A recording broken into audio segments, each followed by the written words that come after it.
Vini Andrade, vamos lá, vamos ao que interessa, o que pode tirar de positivo o técnico Carlo Ancelotti do jogo de ontem, pensando numa evolução, algumas lições da partida de ontem. Por exemplo, Danilo consertou ali pela direita, foi superior ao Ibáñez. No meio campo, há uma grande preocupação com relação à parte física do Casemiro, que teve o Fabinho entrando e organizando, não precisou fazer muito para fazer mais do que o Casemiro.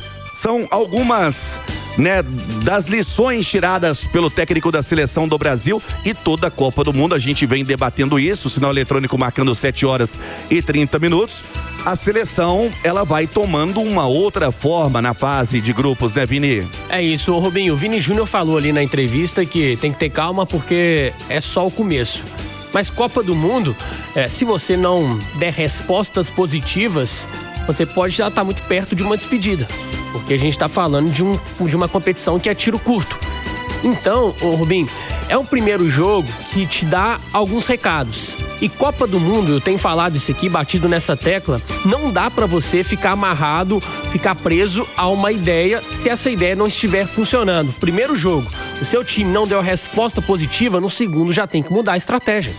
E aí o Ancelotti, eu acho que ele tem que ter essa percepção de avaliar que muita coisa não funcionou. E eu nem estou preso ao resultado, porque eu já sabia que seria um jogo difícil. Acho que todo mundo tinha essa expectativa. A gente tem que olhar para Marrocos também e entender que não é baba mais. Marrocos foi o semifinalista da última Copa, vem com uma geração muito boa, um time organizado. Então, que o jogo seria difícil, todo mundo sabia, mas eu fiquei assustado com os 30 primeiros minutos. O Brasil entrou na roda. Muito desorganizado. Muito desorganizado. Isso é que chamou a atenção. Um buraco no meio de campo. O Casemiro, que estava em outro planeta. O Casemiro não conseguia dar um bote. A questão física do Casemiro, que já não é um jovem, né? Sim. Foi o que chamou a atenção. Às vezes, e ele foi até perguntado na zona mista, deu a entender, passou essa impressão que estava lesionado, estava puxando um pouco, mancando. Ele estava com o freio de mão puxado. É algo para preocupar. Me preocupa. Até porque ele é uma liderança da seleção. Exatamente. Eu não tô no dia a dia, mas o que a gente assistiu preocupou muito. E o Fabinho entrou no segundo tempo. E não é que o Fabinho tenha feito uma partida de manual, mas ele melhorou. Ele fez melhor. O básico e foi muito melhor que o Casemiro. O arroz com feijão do Fabinho, ele foi muito, mas muito melhor do que a partida horrorosa que o Casemiro fez. E aqui não tô querendo crucificar só o Casemiro, é só um exemplo, porque praticamente o Brasil inteiro jogou mal. O Ibáñez foi muito mal na direita. Eu teria entrado com o Ibáñez também, mas a verdade é que o Danilo entrou melhor do que ele. Por exemplo... É mais ou menos uma comparação... parecida, né, com o que a gente fez do Casemiro e do Fabinho. O Ibáñez, né, o perdidão, e o Danilo não precisou fazer muito para ser melhor. Ele não comprometeu e já foi um salto em relação ao que o Ibáñez tinha feito no primeiro tempo. Outro aspecto também, o nosso camisa 9, foi o Igor Thiago. E aqui eu não faço uma crítica à convocação dele, não vou ser incoerente com o meu comentário. Acho que ele fez por merecer a convocação. Mas o que eu esperava do Igor Thiago? Que ele fosse o último plano para a seleção brasileira nessa Copa. Deu errado a estratégia, você pegou um ferrolho, pegou uma retranca danada, bola para a área, tentar um jogo aéreo, seria a última opção. E de repente ele aparece no time titular depois de ter feito um amistoso ruim.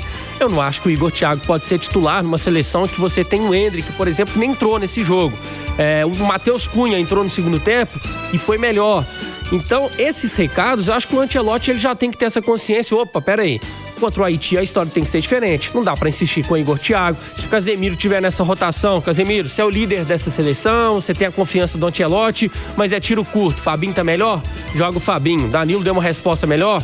Joga o Danilo. Talvez mudar esse esquema também, porque o lado direito da seleção ficou manco, né? O Paquetá não conseguiu apoiar por aquele setor, nem é a melhor dele.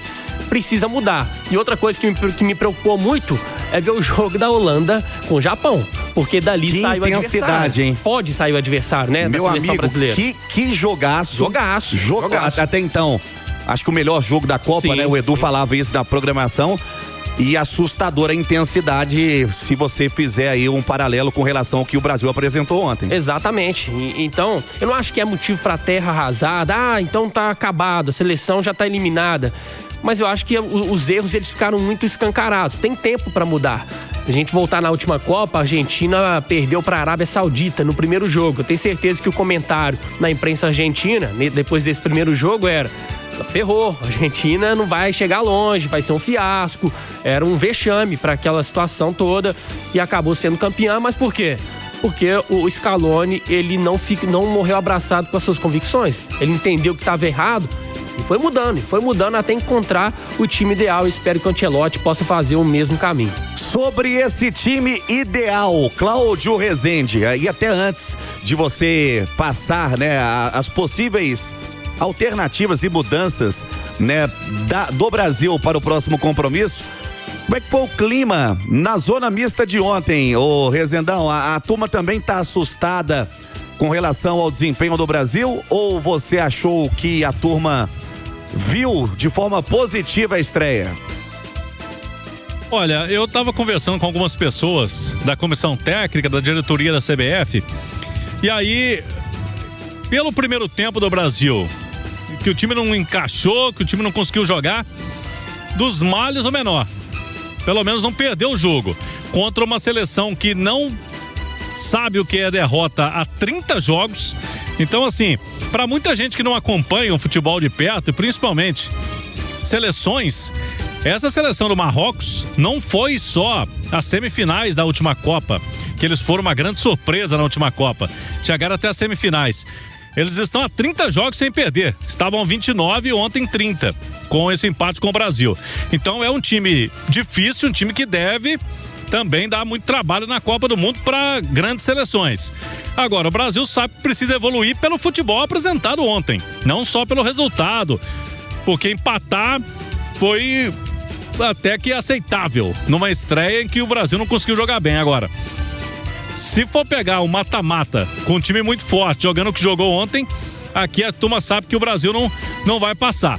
Então, dentro dessas circunstâncias, o Brasil espera uma evolução no time, vai pegar um adversário que tem muita dificuldade, no Haiti, que não tem experiência em Copa do Mundo, que já perdeu na estreia, então é para deslanchar.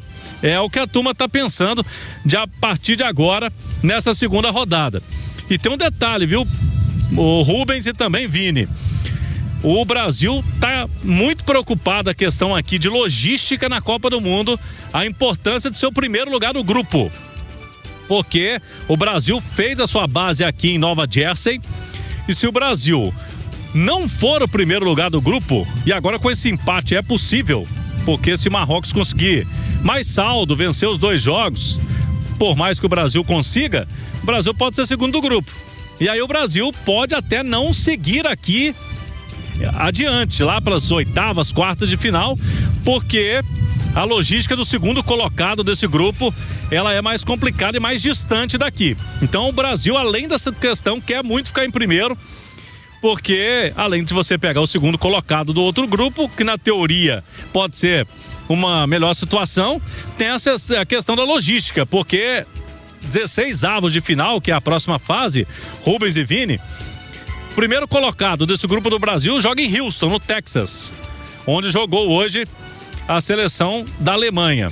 Agora, se for segundo lugar, vai para Monterrey, no México. Então já é uma logística mais complicada para quem está aqui em Nova York. Então, o Brasil sabe que precisa melhorar e quer muito ficar em primeiro do grupo por esses motivos que eu já citei. Até esse equilíbrio, né, para estar buscando a liderança do grupo, o empate contra Marrocos deixa, né, tudo nessa situação em aberto. Agora, Vini, outra situação foi muito debatida, até acho que o técnico Carlo Ancelotti não foi tão feliz assim na formação que ele colocou para iniciar o jogo. A situação do Endrick não ter entrado no segundo tempo, você precisando fazer um gol para buscar a vitória, e não só pelo que o Endrick apresentou, né, nos últimos amistosos, mas é um cara que também tem velocidade e tem a chamada estrela para buscar algo novo no jogo. Esse termo é o que eu costumo usar também, a famosa tem estrela. A turma agora usa, tem aura, né? Vai variando os termos, mas Copa tem que ter isso também, Rubinho. Por mais que o treinador tenha as suas preferências, e parece que o Endrick nunca foi a preferência do Ancelotti, eu acho que ele foi convocado muito mais porque Não tinha o que fazer. Não tinha como, né? Ele tava pedindo tudo que o Endrick fez, eu tenho essa impressão também. O Carlo Ancelotti não faz muita questão, né, do Endrick. Não faz. Em uma das coletivas bem anteriores, o Ancelotti falou assim que o Endrick era o futuro da seleção. Mas o Endrick tá pedindo passagem para ser o presente da seleção. Né? A gente viu na seleção de Marrocos o garoto de 18 anos, Boadi, que para mim foi o melhor em campo e para a grande maioria, 18 anos. Também recém-chegado na seleção marroquina. Não sentiu o peso. Sabe, a idade ali não contou muito. E pro Endrick não tem que ficar nessa também, não. É jovem, é o futuro, é Copa do Mundo. Se o seu preferido não tá entregando, então abre mão da sua convicção, dá uma chance pro garoto. O Endrick, pra mim, é esse cara que tem estrela. De todas as vezes que foi acionado com a camisa da seleção, a camisa caiu bem, não sentiu aquela pressão que muitos outros carregam. O Rafinha, por exemplo, que é muito bom no Barcelona. Eu acho que até é justo ele começar como titular, mas muito parece que mal pesa. Ontem também. Mal demais. Então, o Rubim, pra mim é Endrick. Assim, o Endrick pode até entrar e não corresponder, mas você não pode deixar de tentar. Seria até mesmo não enxergar o Endrick para uma alternativa para o segundo tempo, né? Mas começar a dar moral pro garoto, quem sabe, para ter esse crescimento durante a Copa do Mundo. E o Matheus Cunha? Eu gostei do Matheus Cunha ontem, ele entrou no segundo tempo. E o Matheus Cunha, a gente não precisa ter a expectativa que ele vai ser o 9 para ficar ali toda hora na área para finalizar. E ele já deu algumas entrevistas falando sobre a sua característica, o seu posicionamento e a sua formação na categoria de base. Foi como um meia. E ontem, naquele lance onde o Rafinha acaba mascando o chute, uma jogadaça do Cunha, né? O lançamento pro Vini, o Vini toca a bola pro Rafinha, mostrando algo que o Cunha pode ser esse cara pra criar enquanto o Neymar não entra no time. O Matheus Cunha, você lembrou bem, foi uma jogadaça. Ele acha um passe espetacular pro Vini Júnior e o Rafinha não consegue concluir bem. Se o Rafinha faz aquele gol, seria um golaço, né? De uma construção coletiva de um passe que poucos achariam. Eu acho que assim, lógico que o Neymar queria que a seleção vencesse, né? Tava ali torcendo pelos companheiros. Mas deve ter batido também aquele sentimento de, peraí, eu tenho muito lugar nesse time, né? O Neymar, indiscutivelmente, se ele quiser jogar e se ele estiver preparado, ele é o cara desse time. Porque tecnicamente está muito acima do que a gente viu ontem. Então, eu acho que bateu esse sentimento também. Assim que o Neymar estiver pronto, ele pode ser o cara para decidir. E tem outro aspecto, assim, eu acho que a gente tá muito preocupado e não é para menos, pela estreia, pela forma como o Brasil jogou, mas um aspecto positivo para mim foi o Vini Júnior. Não que ele tenha feito uma partidaça, mas num jogo em que o time tá mal, eu espero que o protagonista assuma a responsabilidade, e ele assumiu. Ele fez o gol no pior momento do jogo. O Brasil não tava conseguindo enxergar a bola. O Brasil tava entrando na roda, ele bateu no peito, fez um golaço, e isso é o que eu espero de um cara que tem que assumir o protagonismo em uma Copa do Mundo. E o Vini Júnior... E além de ter feito o gol... Sim. Né, o Vini e Rubens, além de ter feito o gol um pouco antes, ele foi lá, chamou a torcida, ele viu que estava precisando mexer no ambiente da partida. E eu gostei também. Eu achei que o Vini ontem puxou esse protagonismo que a gente tanto pedia e tanto cobrava do Vini. Ontem ele acabou fazendo, acabou decidindo. A gente sabe que o Brasil tem hora, né? E em grandes Copas que a gente conquistou títulos, tinha alguém que pegava e vestia, né, Rubens? Ó, deixa comigo. A gente viu o Romário, mais recente, né? Romário, Ronaldo. A hora que o bicho pegava, tinha alguém para decidir. E pelo menos ontem foi o Vini, né? É isso que esperamos de você, Vini Júnior. E lembrando, né, o Vini do Real Madrid, naquela jogada característica dele pela ponta, utilizando o espaço para bater pro gol, para tentar algo diferente. O Vini, ô Cláudio, chamou a atenção uma declaração dele no pós-jogo, citando o gramado. Você que estava presente, o que você fala sobre o gramado até então, né? O que apresentou de condição para o jogo do Brasil ontem? Não estava bom mesmo. O gramado, quando eu estive lá um dia anterior à partida, eu já estive ali na posição de transmissão da Itatiaia e eu já olhei e falei, parece que o gramado, pelo menos feio ele tá. Vamos ver se ele não tá ruim, mas a gente viu quando que começou o jogo, tinha dificuldade para os atletas também. Então, esse estádio é o estádio da final da Copa, hein? Então aqui o MetLife Stadium, eles vão ter que tomar mais cuidado, não só com o gramado, mas o Ancelotti reclamou também. Viu, Rubens e Vini? Eles levaram o Ancelotti ontem, a FIFA levou o Ancelotti pro Flash Interview. O Flash Interview é mais ou menos uma zona mista na saída do campo. Eu acho que não precisa levar treinador para uma zona mista. Ali é local de jogador, porque ele vai para a coletiva, né? Então, assim, eu acho que tivemos alguns problemas aqui. A gente teve muito problema. Por exemplo, não tem uma sala de entrevista no estádio. Eles fizeram um puxadinho junto com o Media Center aqui. Fizeram, na verdade, um arremedo aqui para que pudéssemos ter uma sala de entrevista. O gramado não estava bom. Ontem também as condições de internet no estádio muito longe do ideal. Então, viu, Rubens? Assim, tinha muita gente no estádio, tava bonito, mas operacionalmente o MetLife precisa melhorar muito, viu? Bons relatos, Cláudio Rezende. Não te agradou, não. O Brasil que pela televisão, né? A gente que acompanha, não dava pra ter essa certeza, mas já era até mesmo antes do início da Copa do Mundo uma preocupação com relação ao gramado, né? O futebol americano, a estrutura citada pelo Cláudio, um vestiário muito grande, mas pelo que a gente acompanha, um pouco desorganizado. São alguns, né, dos problemas para adaptar os Estados Unidos à Copa do Mundo. Diga, Rezende. Só um detalhe, a gente fez um amistoso semana passada em Cleveland. O estádio estava mais bem preparado que o de ontem na estreia do Brasil na Copa. Lá funcionou melhor que aqui. Então é algo preocupante. Vai ser o estádio da final, eu acho né? que Copa do Mundo, meu amigo, o básico é o gramado, né? Básico, é o básico do básico. Assim, pela televisão, né, parecia que tava ok, mas é importante ter esse relato. Isso aí, para deixar bem claro, né, o que o Cláudio tá falando, que a gente tá comentando, isso não serve de desculpa para a atuação brasileira, até porque é o mesmo gramado pro Marrocos também, mas eu acho que é muito mais pelo espetáculo, né? Você espera que uma Copa do Mundo tudo esteja de forma impecável, né? No mais alto nível de excelência. Cláudio Rezende, a programação da seleção do Rubens. Brasil, diga. Não, só um detalhe antes da gente passar a programação, um outro relato. A gente reclama muito de trânsito, né? Em dias de clássico em Belo Horizonte, que mudam os trajetos, né? Travam aqui, travam ali. Luta, né? Ontem a equipe da Itatiaia, ontem a nossa equipe deixou o estádio 3 horas depois do jogo.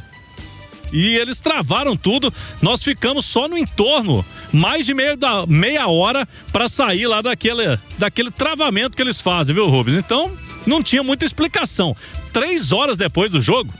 É outra situação também, né? Cláudio Rezende sentiu saudade da Via Expressa. Até porque, se exatamente. tratando aí, né, do estádio, né, do evento, na verdade, os Estados Unidos, né, já fazem esse tipo de evento de grande porte, então era algo básico também. Brasil e Haiti. Filadélfia, sexta-feira, 9:30 da noite. Se programe, hein?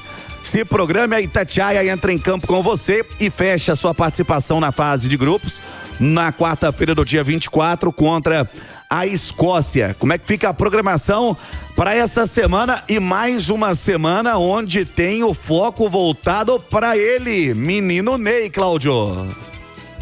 Hoje o Neymar seguiu a preparação dele, né, para voltar aos treinos.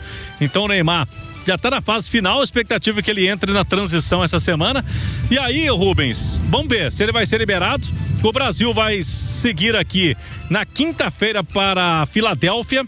Fica próximo, né? Cerca de 2 horas aqui de ônibus de Nova Jersey para a Filadélfia, então não tem deslocamento muito grande. Agora, é o segundo jogo. O Brasil precisa já ter essa vitória e quem sabe com um bom placar diante do Haiti.